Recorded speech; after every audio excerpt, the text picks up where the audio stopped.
it's Chef Bae. I'm so excited to have you here on my YouTube channel. I am the author of this amazing cookbook, Cook, Heal, Go Vegan. I'm also the host of the Plant Remedy podcast. You'll find all things podcast, cookbook, healing, wellness, recipes, all things vegan on this YouTube site. And I'm just so excited to have you here. If you have any questions, please feel free to drop them below and I will personally answer them myself. And if you want to find out more about me, you can do so on all these social channels here. If you love this video, I would be so grateful if you could like and comment and subscribe to my channel, and of course share with a friend if you think it would resonate with them. I hope you enjoy this video and I'll see you soon.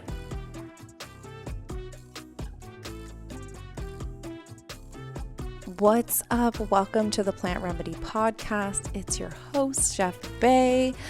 I am so stoked right now to be here with you guys. I'm actually recording from my kitchen, which is like a little bit of a sketchy place to record because there's so many noises. My dogs are just out and about. There's helicopters, there's neighbors, but there's no place that I feel more comfortable in than my kitchen. And I thought it was just like the perfect place to bring the podcast back. It's been almost 6 months since I've been here with you guys, and I missed you. I really did. If you're brand new to the show, welcome. This is episode number 80. And it's so crazy to me that we have recorded 80 episodes of this show. If you don't know me, my name is Bailey. I am an author, a professional chef. I trained at Le Cordon Bleu. I'm now vegan, so I'm literally the opposite of a Le Cordon Bleu chef. And I just love to talk about food and the environment and entrepreneurship.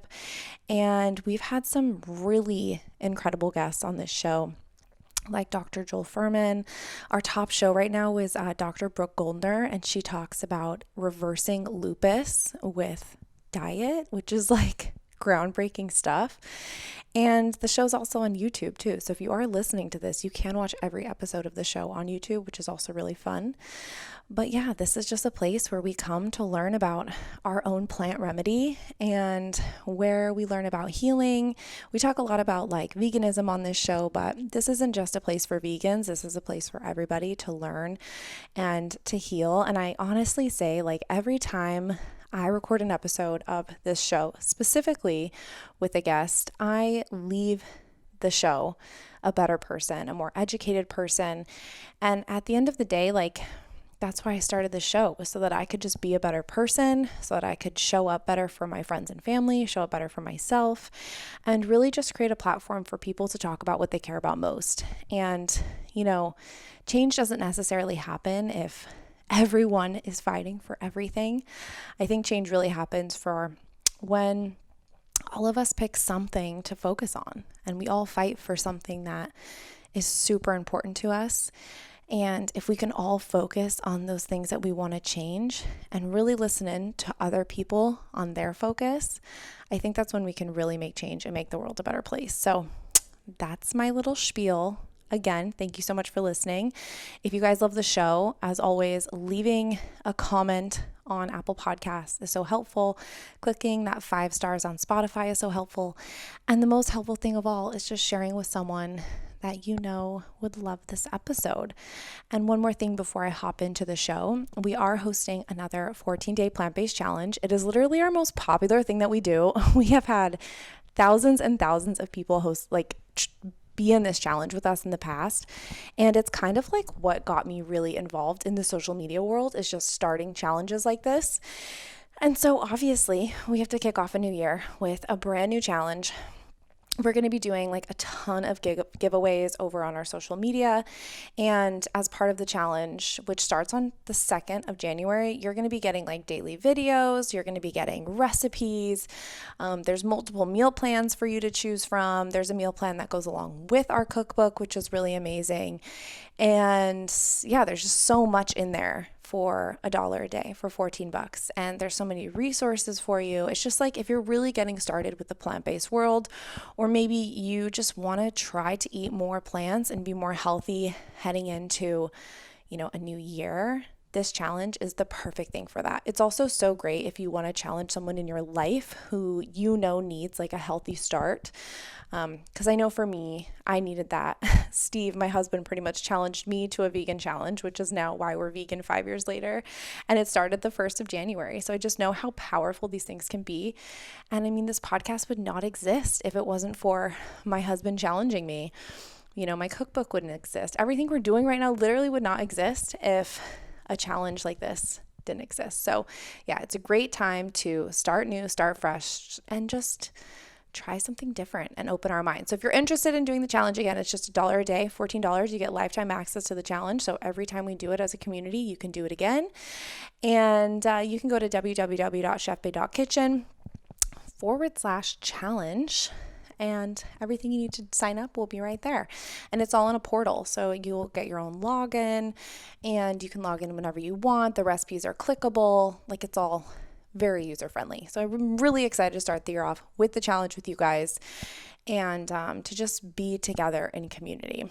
So today, as my first podcast back, I really want to talk about the 5 things that are absolutely changing the game for me right now. So in the last 6 months, since I've been on the mic, since I've been on the podcast, so much has changed in our lives. And I can't really talk super specifics because a lot of things contractually we just can't talk about. But there's been a lot of things going on for us that we've been manifesting for a really long time and really working our asses off for. Like, I really always think that there's like this fine line between manifesting and like working your ass off. And I think they must coexist. You know, one does not exist without the other. Of course, like, good luck happens. And of course, you are like an energy, right? You are just one big ball of energy. So if your energy is right, like, good energy is also going to attract you. But I do also believe that hard work is necessary to get to the dreams that you want to get to. And so, you know, my husband and I, of course, we own our business together. He's the manager of this podcast, so he's listening to this right now as he's editing it. But we are a team and we manifest together, and everything that happens for us and to us and everything about the business is a product of our hard work and our manifestation and the goals that we put forth. And in the last 6 months, these are the 5 things that I've personally been doing that have just like changed not only the game for me when it comes to social media, engagement, finances, and all the things that come with running your own business, but it's also an organization, but it's also changed the game for me when it comes to my mental state, my emotional well-being, my physical well-being, and overall just like how I show up in the world. And so these are the 5 things, especially as we go into New Year's resolutions. Everyone's talking about like, how can I be my best self going into a new year, that I really wanted to share with you because I think it's so important to really talk about these things, right? It's all we can do is talk about our own experiences and our own perspectives and hope that it inspires someone else. And that's really what this whole podcast is about. So I'm really hoping that you get some sort of great golden nugget from this show. And yeah, you guys, just to paint a picture, I'm like sitting here. If you're watching the YouTube, you can see the sun like slowly changing. It's like started lighting up my chest. Now it's lighting up my chin and like my eyes are in the dark. But eventually I'm just going to be covered in golden light, which is so awesome. Okay, let's get into the 5 things while I'm just like basking in the golden light of the sunset. This is honestly like a really magical moment right now. Okay, so the first thing that has been changing the game for me is consistency. And this might sound super cliche or overdone or ridiculous, but consistency is something that I've really been trying to focus on. So I've been like a huge goal getter my whole life. I've always, had big goals every single year. Like my family and I sit down and we talk about like, what are our big goals for the year ahead, right? Like, what do we want to do? How many followers do we want? What do we want our bank account to look like? How do we want to exercise? Where do we want to travel? Like, we really like to dream big. And, that mindset has really gotten me to where I am, but that mindset has also led me to extreme burnout. And something that I experienced this time last year, and if you go back into the podcast episodes from this time last year, I was so burnt out. We had just got off of our book tour. And we were cooking corporate wellness classes, and we had our corporate memberships as well. And my husband and I were literally just working nonstop. Like we were just like grinding. We had our most successful year ever, but we were also like the most burnt out and the most tired we had been. And although there was like a lot of consistency behind that, there was too much of one thing and not enough of something else. Or what we had our sights on was that big goal, and we really lost touch with, you know, like the day to day and those little things that make us feel human and make us feel great and make us connected to each other. And so lately, in the last 6 months, we've really dedicated consistency in everything that we're doing. So a great example of this, going back to talking about business, is like consistency in posting and consistency in trying to refine and make all of our social media content great, which I know it's hard to like put that pressure on yourself to always have great content, but like we're really trying to put our best foot forward and really produce the most consistent, well-produced content that we can. And because of that consistency and always having like the same days that we're posting, the same time that we're posting, and it seems kind of ridiculous, but it really does work. And then on the other aspect of that, the other types of consistency that we've had is just showing up every single day for each other and like checking in with each other every single day, taking on our dogs on daily walks, and just making sure that like we're consistent in self-care, in relationship care, in caring for the business, and also having a point where we can put it all away and just be together, because there's so often we can get caught up. And we actually had a moment like this last night where we had worked all day. We cooked for a VIP client. We're like recording podcasts, signing contracts. Like it's the end of the year, so there's like a lot going on. And it was midnight and we were literally still working. And Steve was like, hey, can you just quickly send me a video here, a video that? I was like, no. We need to like tap out, and like it's midnight. Anything that we need to do right now can wait until tomorrow. Like no one's going to get anything anyway. And so that was just like a reminder of that consistency that we've been trying to find with having boundaries with work and just being overall consistent with that. And so lately, a lot of people have been asking us like, well, what are your big goals? Like, what's your big goal for next year?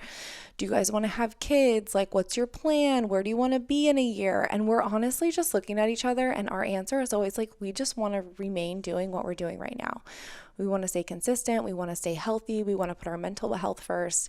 And just like having those little micro habits, those little micro moments, we've realized have just made the most beautiful big picture. And that is something that we're super excited about. So like looking towards yourself, like how can you be consistent in more ways than just being productive, in more ways than just doing it for your business, but how can you be consistent for yourself? Like consistently washing your face every single night before you go to bed, or consistently, like something that I've been doing is drinking 32 ounces of water every morning before I have matcha or coffee or food or anything. Like water always first. And it's these micro habits that I'm telling you, they just like lead up to the most amazing picture.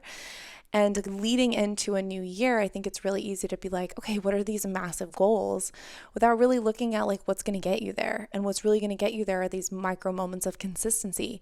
And so maybe instead of looking at these big goals, maybe write down instead, what micro consistencies can you start to change in your daily life that can really make up to that big, beautiful picture that is your overall goals. Okay, so the second thing that I'm super excited about is walking. So this sounds like absolutely ridiculous, but I got a tread underneath my desk and I turned my desk into a standing desk. And I'm so excited about this because I've literally been walking on average 3 miles every single day that I have a desk work day, which has been just so revolutionary for me. I caught myself looking at pictures from like 2018. And I was like, or even like 2017, which is like 5 years ago. I should not be comparing myself to my mid 20s. But I was like, damn girl, like you were so fit. And I was thinking about like, what was I doing that made me just so fit?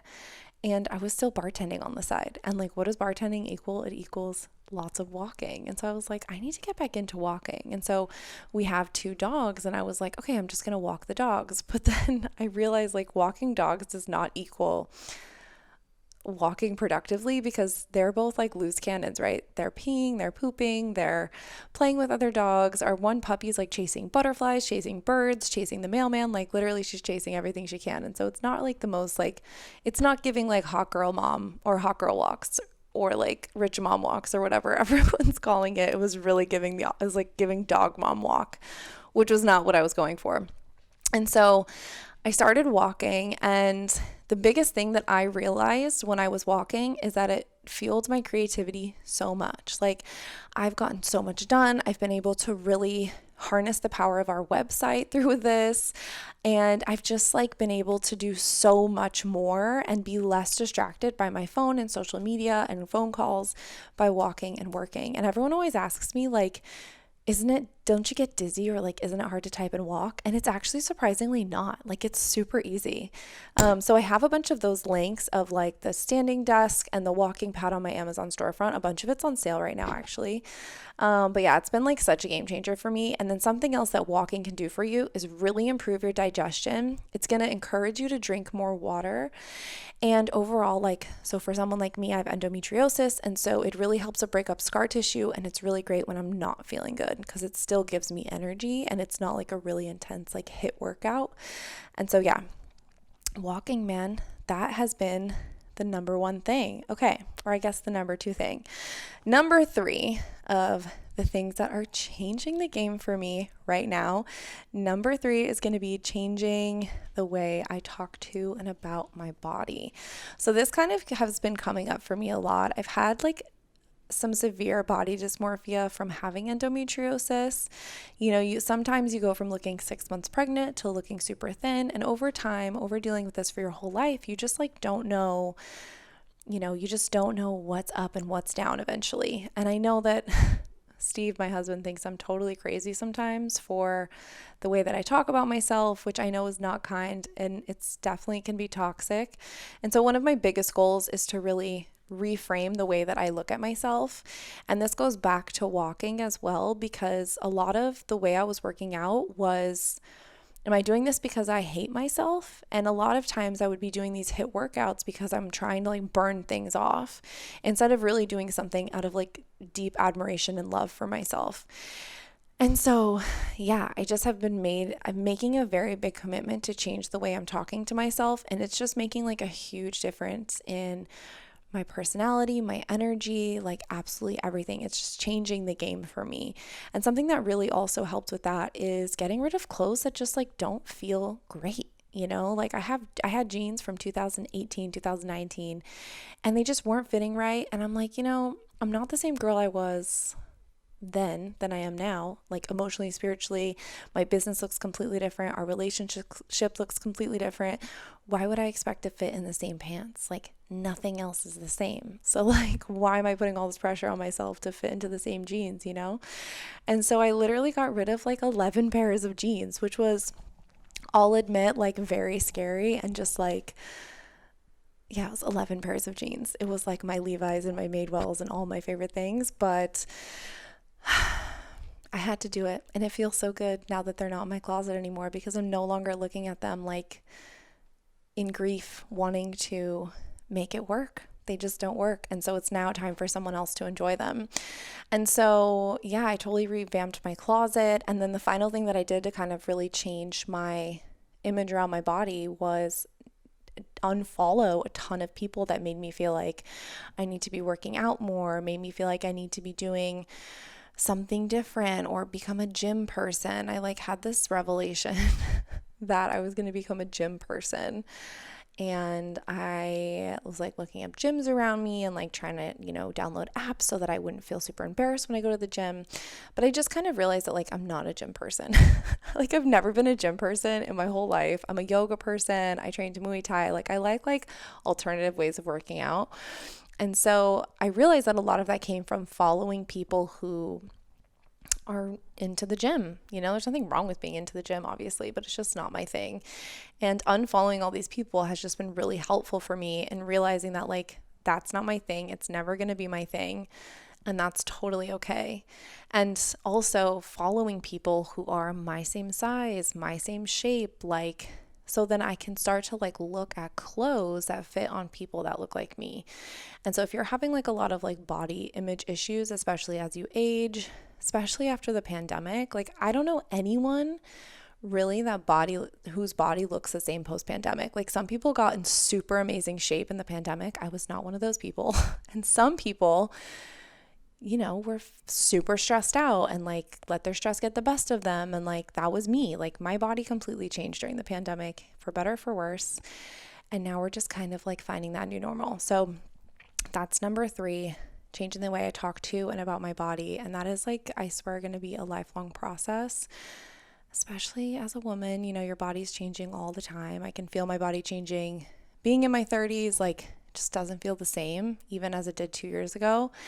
And I'm just looking forward to aging and to having that privilege, and changing that mindset is really just, it's good. And it's not only good for me, but it's good for my relationship. It's good for my marriage, and it's good for every single person that's around me, because if I'm being kind to myself, then it also gives other people permission to be kind to themselves as well. Okay, number 4. This one's super important, and it's financial literacy. So for a long time, I had like a really weird relationship with money, and I would like avoid looking at my bank account, or I would only get really excited if it was like looking really good, or, like now that my husband and I are married, we share finances, obviously, because we do own our own business, and it just makes life easier. But, there was a time where we were splitting everything, or there was a time where like my business was really struggling, and like I just really avoided looking at my finances. And what we've been doing recently is having weekly check-ins and really looking at everything and not looking at it in a negative or a positive space, being totally neutral about our finances, looking at it like it's literally, this sounds ridiculous, but almost like it's a game of Monopoly. Like you're just looking at it from a non-biased point of view. And I've really like taken out the emotion from looking at it, which has really helped with my anxiety around money, has really helped with my anxiety around my student loan debt.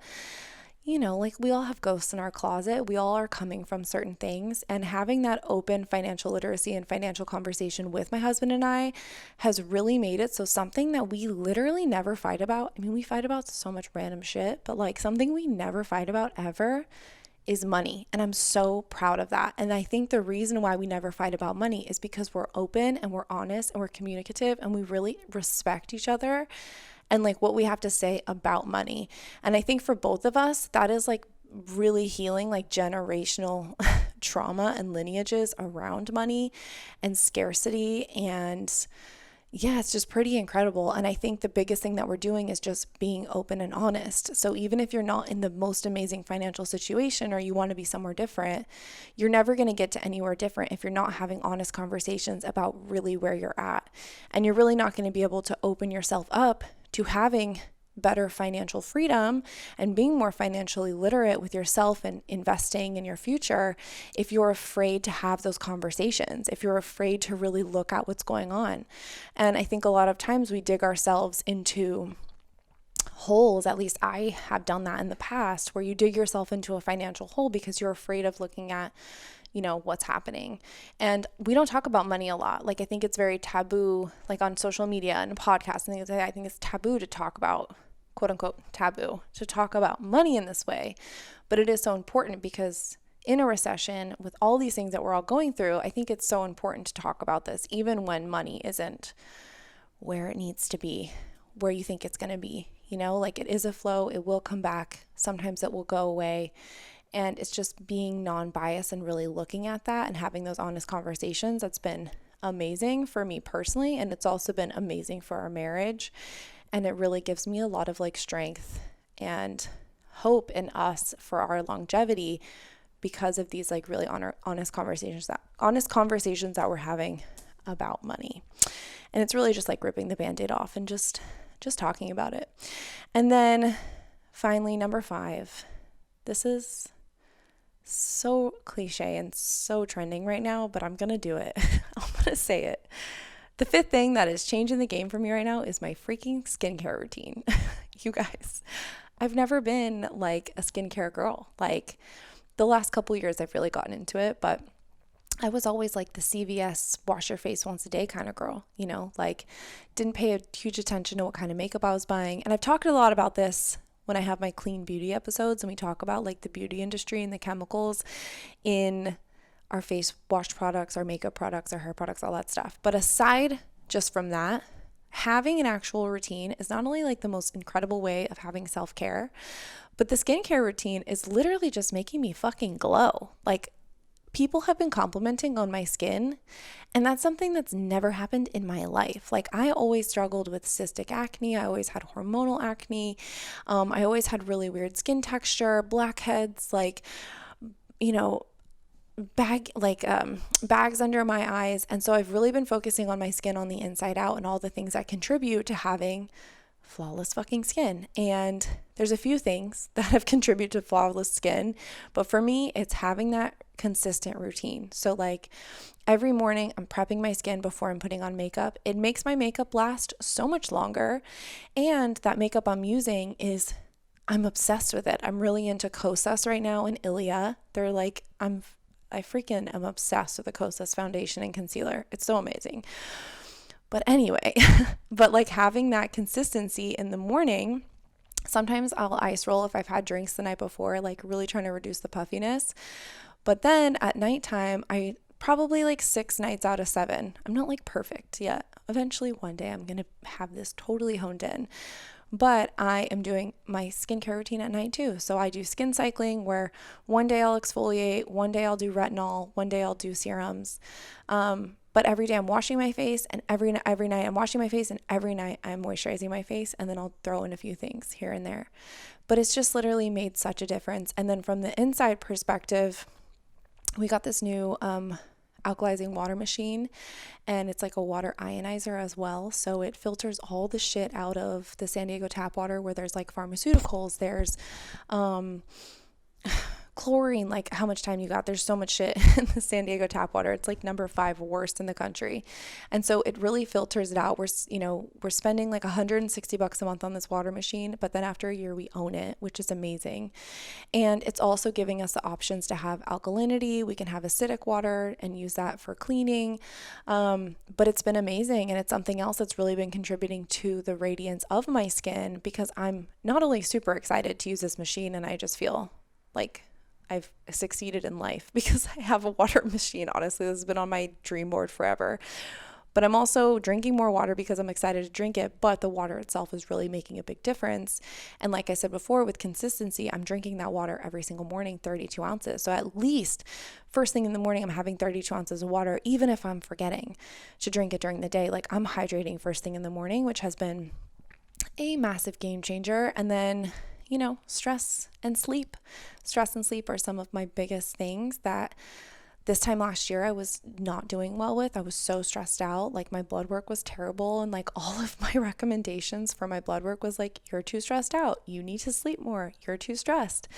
And so this whole year I've been really working on like my stress levels and my sleep. And like, you better fucking believe that I'm getting 9 hours of sleep a night. Like, no questions asked. If I go to sleep late, I'm sleeping in. Or like, if I want to go to a yoga class that I've already signed up for, but like something happens, like this happened the other night, there was a storm, super late night. So I was up like every 2 hours, and I was like, fuck this. Like, I'm not going to yoga. I turned my phone off so I wouldn't wake up from the alarm, and I slept in, because that's how much I'm prioritizing my sleep right now. Like, we don't have kids right now. And so I'm just like, fuck it. When else in my life am I going to be able to prioritize 9 hours of sleep a night? And like, you better believe that I'm doing this every day. Even my husband knows, like, this is a non-negotiable for me. Like, he doesn't, if he knows I'm up late, like, he doesn't even attempt to wake me up or to like ask me to take the dogs for a walk. Like, he just knows, like, it is my non-negotiable, and it has been literally life-changing. So I hope some of this resonates with you guys. I would love to hear like what your things are. Like, you can leave it in the comments on Apple Podcasts, like in a review. You can DM me. You can share this, like letting me know like what your 5 things are.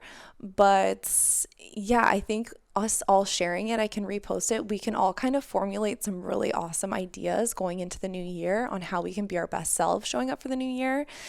And I'm really just interested to know like what have you been killing it at this year? Like, what are the 5 things that are changing the game for you right now?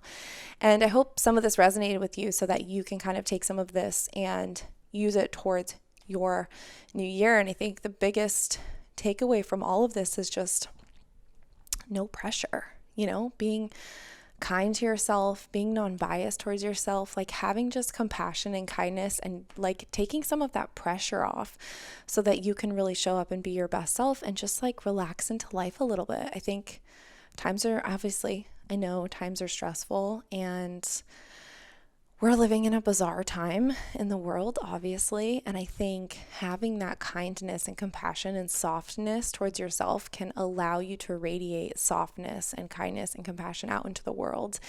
And I think that is so, so, so important. And, I really took the 6 months off of the show just so that I could reflect and take some time and really show up in knowing what I want to talk about. I know the last episode I was on like a serious rant. I listened to the episode and I was like, damn girl, you were ranting. But I was feeling all the feelings. And so I just took the last 6 months to recollect myself, get very focused. And I'm just really excited for, what we have to offer you guys. We have increased our audience by hundreds of thousands of people. It blows my mind every day that many people are interested in just what we're doing and the recipes we're putting out. And we've got women and people with periods all over the world who have joined our period liberation protocol. And like everything is it just feels really good to take a step back and like let all your hard work kind of work. And also, we do all of this for you guys. We really do. Obviously, this is our business and this is how we make a living. But we do all of this so that you guys can feel like you're not so alone in the world. You're not so alone in having a chronic illness or having endo or wanting to change your diet or having a food allergy or like having climate anxiety or whatever it is. We're all going through things. And I think it's just having community is like one of the most important things that we can do right now. So hopefully this podcast gives you a sense of community, and I just can't wait to hear your thoughts on this episode. And again, I cannot wait for the 14-day Plant-Based Challenge. Starts January 2nd. It's $14, $1 a day. And again, you're going to get multiple meal plans that you can choose from. You're going to get daily tips and tricks from me. And yeah, it's going to be fabulous. So I love you guys so much. Don't forget to share this episode with a friend who really needs to hear it or who really wants to hear it. Leave us a review, give us 5 stars on Spotify, and take care of yourselves. Drink some water and take a deep breath and have some fun. Life is too short. All right, you guys, I will see you. Oh, and I totally forgot to mention the podcast is back bi-weekly, so no more seasons. We're just back for good, baby, and that feels so fucking good. So I will see you in a couple weeks. Bye.